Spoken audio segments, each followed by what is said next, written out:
नहीं, मैं कफन बांध के आया हूँ आपको आरक्षण दूंगा।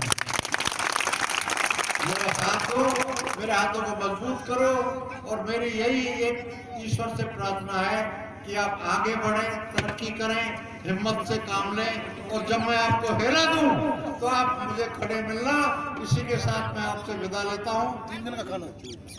हाँ, एक बात और है, आंदोलन तो होगा ऐसा मुझे लग रहा है, तो भाइयों कम से कम 15-20 किलो आटा पिसा के रखना घरों। इस बात को ध्यान रखना। इसी के साथ मैं आपसे विदा लूंगा। राम राम सा। आप और मैं दोनों मिलके आत्मा से आत्मा मिला के, कंधे से कंधा मिला के, विचारों के समन्वय के साथ 15 साल से इस समाज में सेवा कर रहे हैं। और आप भाई बहनों ने जो मुझे प्यार दिया,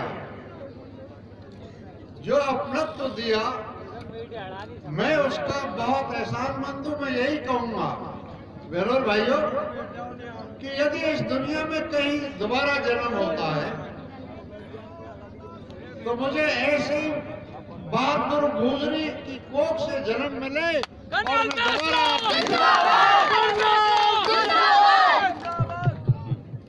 मुझे दोबारा जन्म मिले और मैं आपकी सेवा करूं। आरक्षण के बारे में काफी बातें हो गई हैं।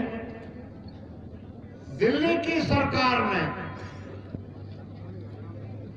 सवर्णों के लिए, जो हमसे बड़े हैं, ब्राह्मण, बनिया, राजपूत और लोग, उनके लिए 10% आरक्षण 7 दिन में दे दिया। और हम पिछले 14 वर्ष से संघर्ष कर रहे हैं।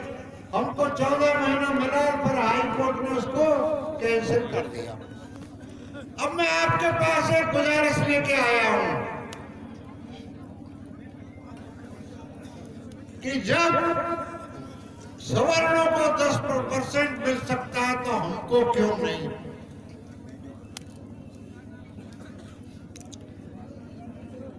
आप आंदोलन के लिए तैयार हैं? तैयार है।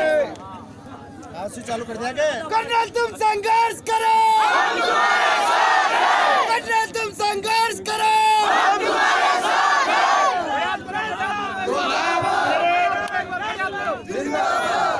एक बार खड़े करो। जब मैं आपको हिला दूं तो आप तैयार रहना। मैं इस किले के उत्तर में जो गांव हैं उनमें परसों गया और मुझे जो अचंभा हुआ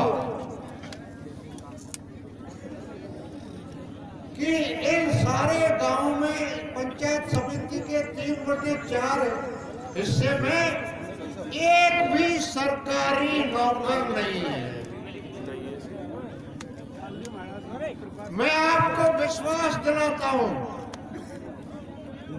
कि मैं मुख्यमंत्री महोदय से इस बात को कहूंगा कि मेरे खंडार के उत्तरी इलाके में 3/4 हिस्से में एक भी सरकारी नौकर नहीं है। पढ़ाई लिखाई की बात तो आप छोड़ो, तो अगर आरक्षण की किसी को जरूरत है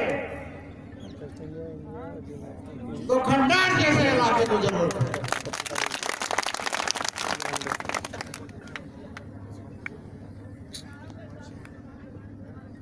बहनों भाइयों, हमको बहुत कुछ मिला है, लेकिन मेरा एक सपना है जो मैं बार बार कहता आया हूं, हर जगह कहता हूं कि इन गांव की कोई बहन बेटी कलेक्टर बनकर सवाई माधोपुर आए और मैं वहां जाऊं,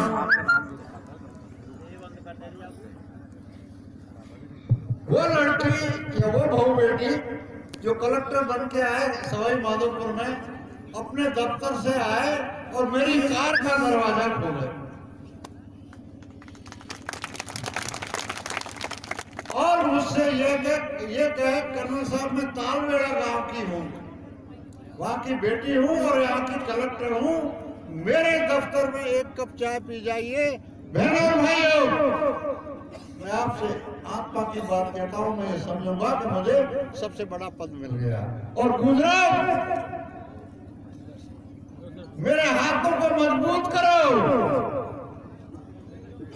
मैं आपको आपकी खोई हुई ठुकरें वापस दिलाऊंगा।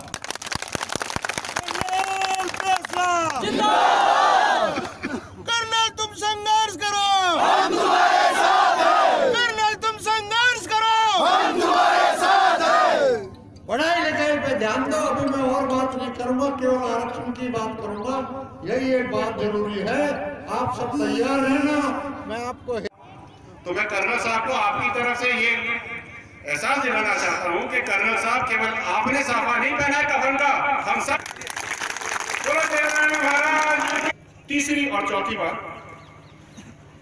आप सब एकजुट होके ये जो लड़ाई है आरक्षण की आर या पार की, ये आगे नहीं हो पाएगी भाई साहब। कर्नल साहब,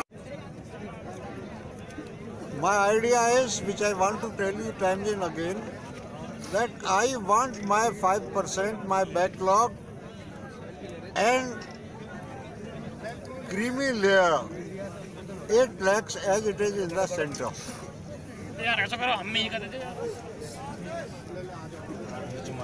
जहाँ तक आंदोलन का सवाल है, किसी भी टाइम किसी भी जगह से हो सकता है।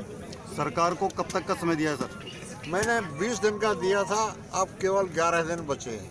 8 तारीख को।